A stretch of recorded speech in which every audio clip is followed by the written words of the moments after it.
I don't know how many children lost their childhoods, their parents, their education, and were left to fend for themselves. I don't know. I don't know why the world has turned a blind eye to this genocide, to the Palestinian people's desperate cries for help. I don't know. I don't know how many screams have gone unheard, how many tears have been shed, how many memories lost. I don't know. I don't know how many lives been shattered, even before knowing the word art or culture. I don't know. I don't know when home will stop being a memory and become a place you can return to. I don't know when and how, but I know it will happen, inshallah. It's a promise, not a wish. I don't know.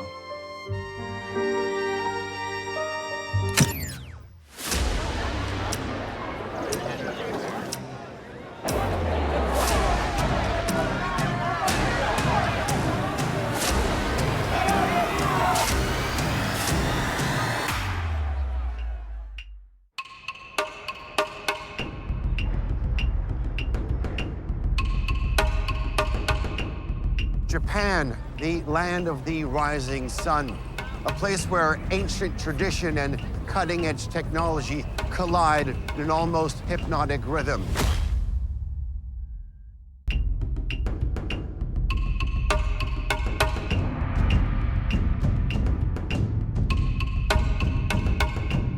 It's a place of meticulous craft, a relentless work ethic, and an almost spiritual dedication to perfection.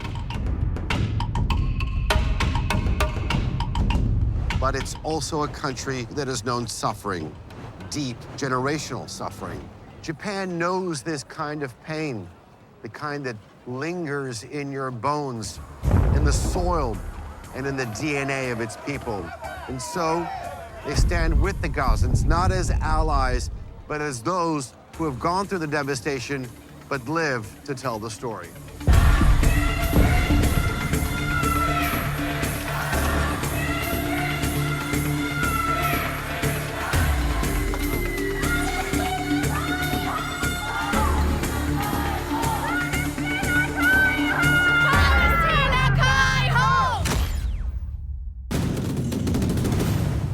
I'm interested to find out how your activism has developed.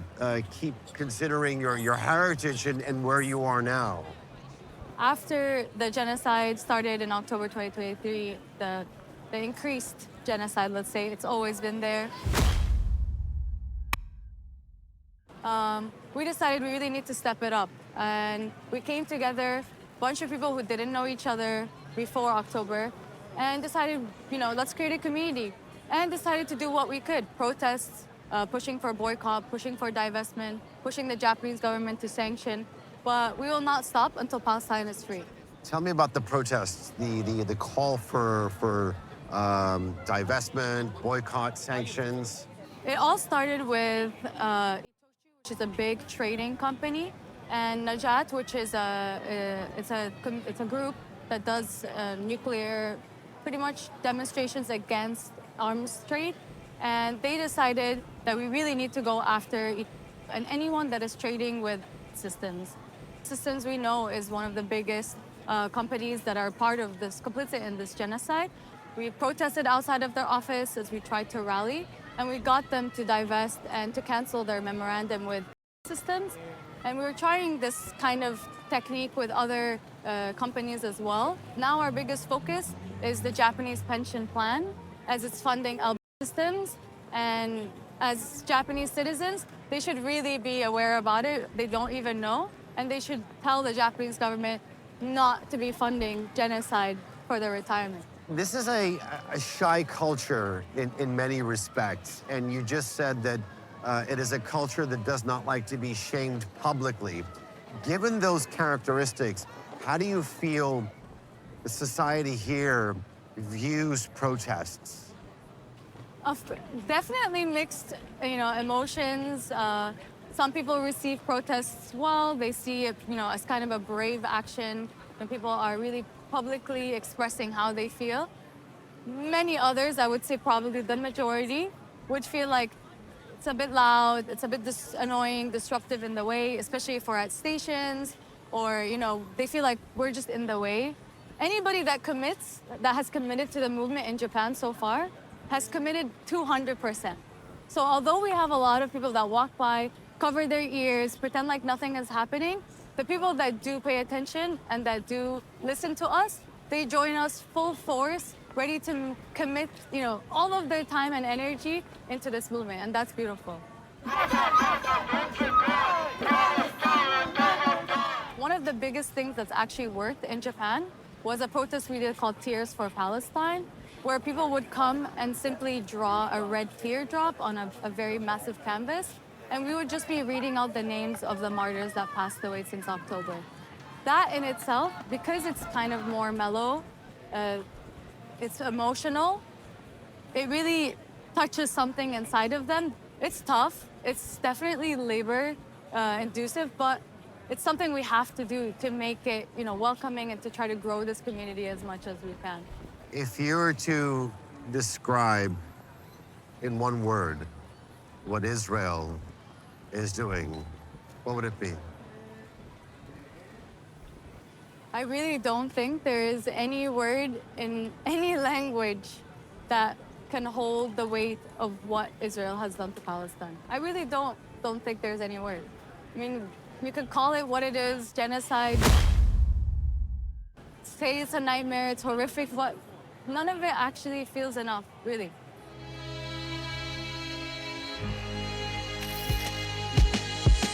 また誰かが人を殺し自分で自分の命殺め殺す政治が死へとそそのかす政治が死への入り口へそそのかす外でもばかりテロリスト呼ばわりダブスタ発信バイデンの稲荷岸田しの用のない刷新辻清人 AKA シオニストつい妻を無理くり合わせようとするけど逆効果残す汚名を歴史のハイライト俺ら平和の鐘鳴らすのそうボイコット開発見渡すあたり日本海来いやま明かり外でもばかりテロリスト呼ばわりダブスタ発信バイデンの稲荷岸田しの用のない刷新辻清人 AKA シオニストつい妻を無理くり合わせようとするけど逆効果残す汚名を歴史のハイライト俺ら平和の鐘鳴らすのそうボイコット開発見渡すあたり Danny, you were born and raised here in Japan, but you have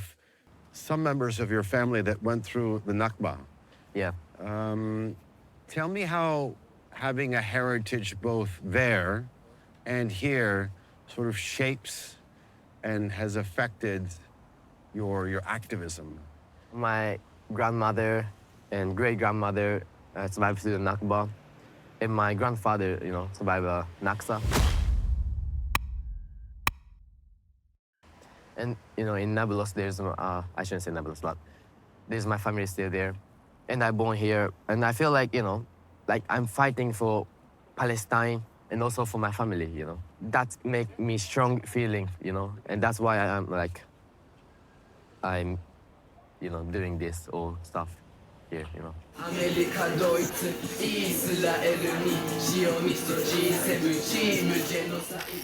Tell me how the message that you want to give in your music as a rap artist.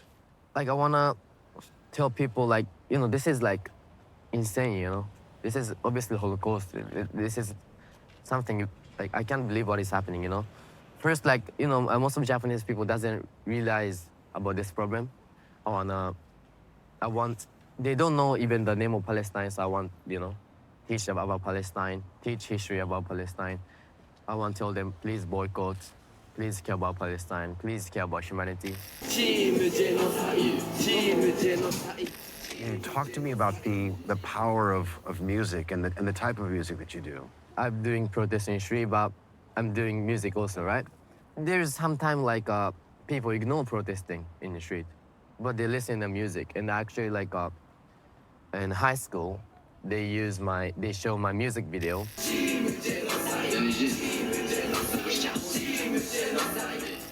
What's the reaction that you've been getting so far? What's the reaction I get is really good, I'm the one only doing about Palestine, Japan. There's no rap artists doing about Palestine. There's a strong call to action. That's the message in a lot of the music that you do. What are you expecting from the leaders of this country? First, I want them to recognize Palestine. I mean, like, they have to tell Israel to stop this genocide. If you were to describe the actions of Israel in one word, how would you describe it? Hell.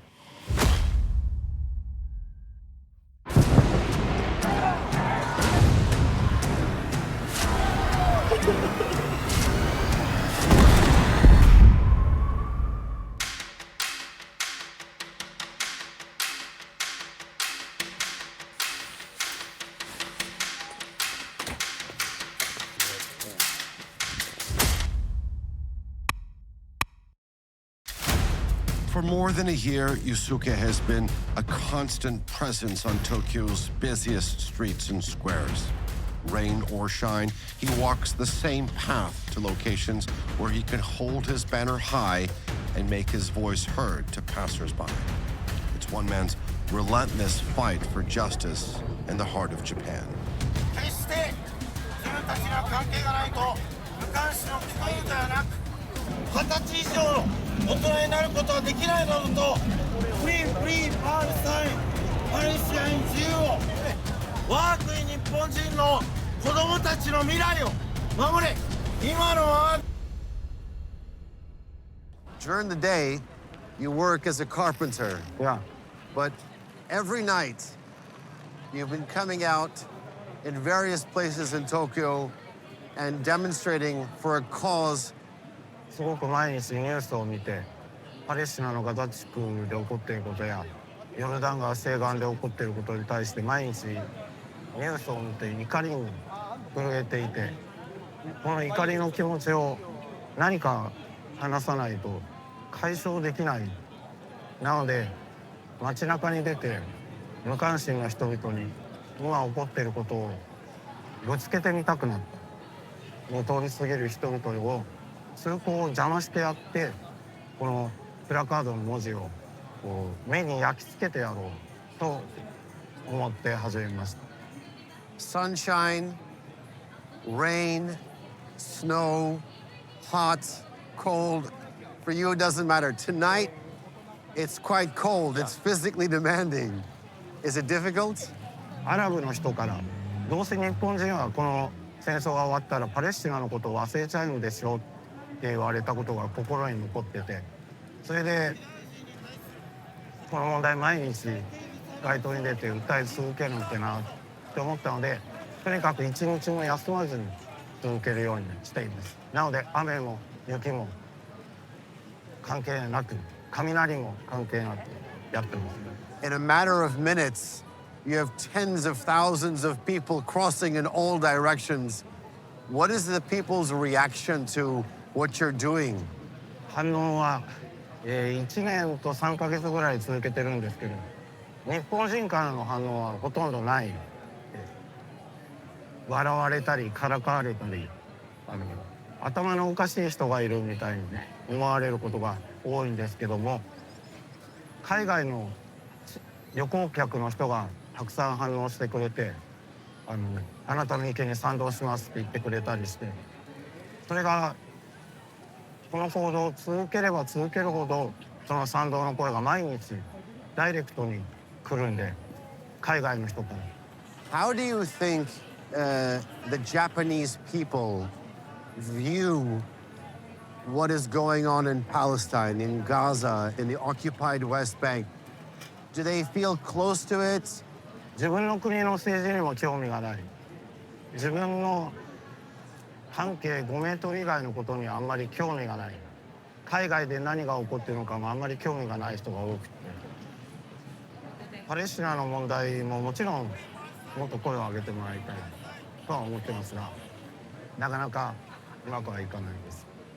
Our states, our leaders, what do you want from the leaders of your country? イスラエルを擁護する姿勢をずっとついていてシステムという会社から武器を購入しようとしていて自覚を持って世界の平和秩序がイスラエルによって壊されているんだったら、しっかりと反対の声を上げなきゃいけないと日本政府には言いたい。強い心でもって人権を守れ、セーブ・ヒューマン・ライツの声を言ってもらいたい。人間の一人として基本的人権を受けている日本人じゃなく、自分個人としてしっかりと反対の声を上げていきたいので。Mr. Gabe, I admire your determination. I admire your passion. Thank you. Yeah. Thank you very much. Yeah. Perhaps most of Tokyo's 30+ million inhabitants pass him by without a second thought. Just another figure in the endless tide of the city. From the streets to screen, activism takes on many forms.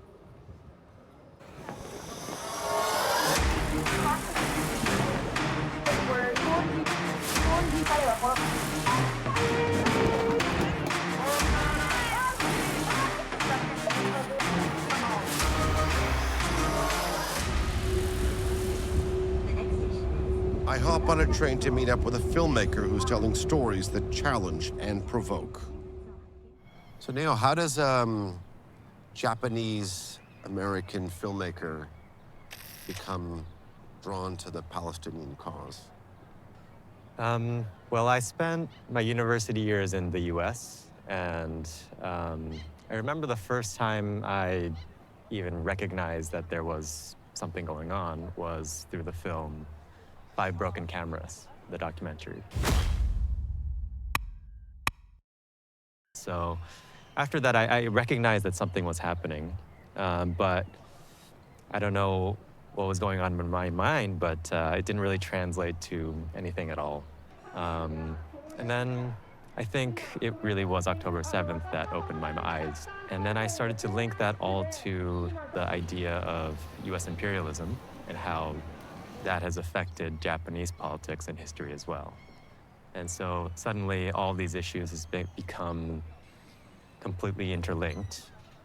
I saw you at the protest in Chikuzuku. They're documenting it for personal reasons, or what's your motivation as a filmmaker to do that? This is not really related to my filmmaking necessarily. I think I'm just trying to use the skills that I have to try to fill a gap that I recognize that exists in Japan. The mainstream media does not pick up any protests.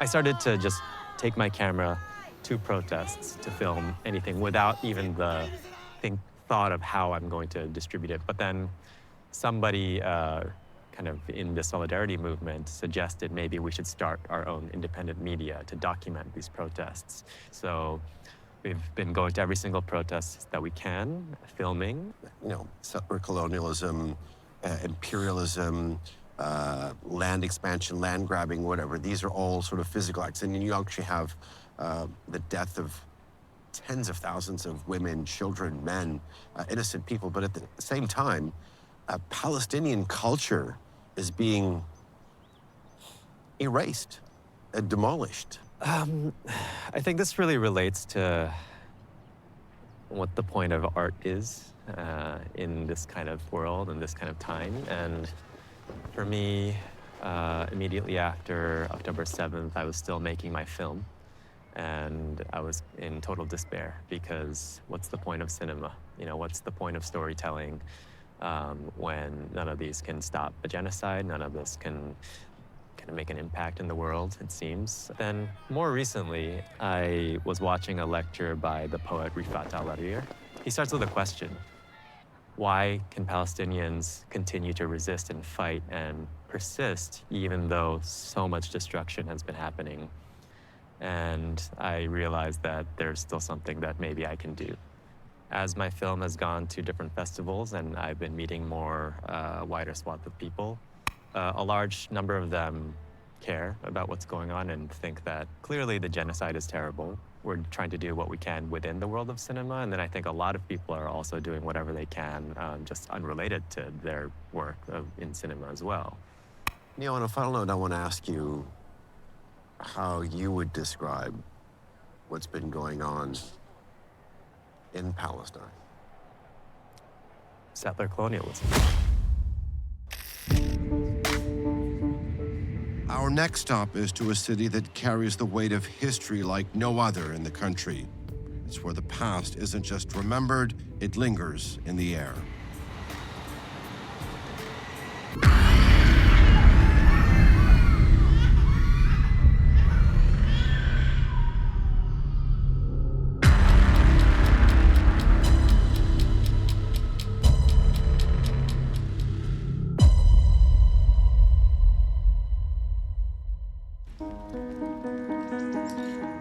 Under the cold, steady rain, black like the fallout that once blanketed this city, I leave the museum with the weight of silence upon my shoulders.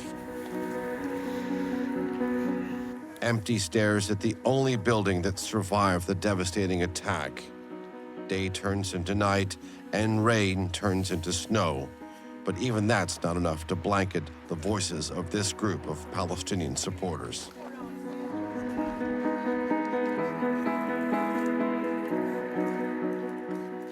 Stop the genocide! Stop the genocide! We're in front of the atomic bomb dome, and you've been holding your vigils now for more than a year. Personally, I'm researcher of Palestine, and I love Palestine. And every year I visit Palestine and know the situation, the place. First time I found so many people come here and standing every day, so they learned about Palestine little by little. Maybe first time in their life, they knew about Palestine. Where is Palestine? What's the Gaza? What's the refugees? So it's amazing. But your closeness to the Palestinian cause and your activism predates October the 7th. You had been going to the region several times before what happened on October the 7th. Since I was a student, so I was kind of activist for Palestine, and so I'm from Tokyo, and I was organized a small group for Palestine. But after moving to Hiroshima, I found it very difficult to organize a solidarity group for Palestine. How is it for you physically to be out here in this weather? It's very difficult, actually. I didn't expect we have snow like this in summer. So in winter, so also in summer, it's very, very hot. I found it very difficult for me. On that fateful day in August, the 6th, 1945, you had tens of thousands of people being indiscriminately killed. Yes, there was only one bomb here, and there's thousands of kilograms of bombs that are being dropped over Gaza. But in terms of the loss of life, there's a lot of similarities. Sorry, it's very difficult for me to express my feeling. So many people in Hiroshima compare with Gaza and compare Gaza with Hiroshima 18 years ago. There are many big differences between Hiroshima and Gaza because most of the people in Gaza are refugees. If you were to describe Israel's actions in Gaza right now, how would you describe it? Unbelievable. So I cannot understand how they can kill and they continue occupation in Palestine. Free Gaza! Free Gaza! Free Gaza!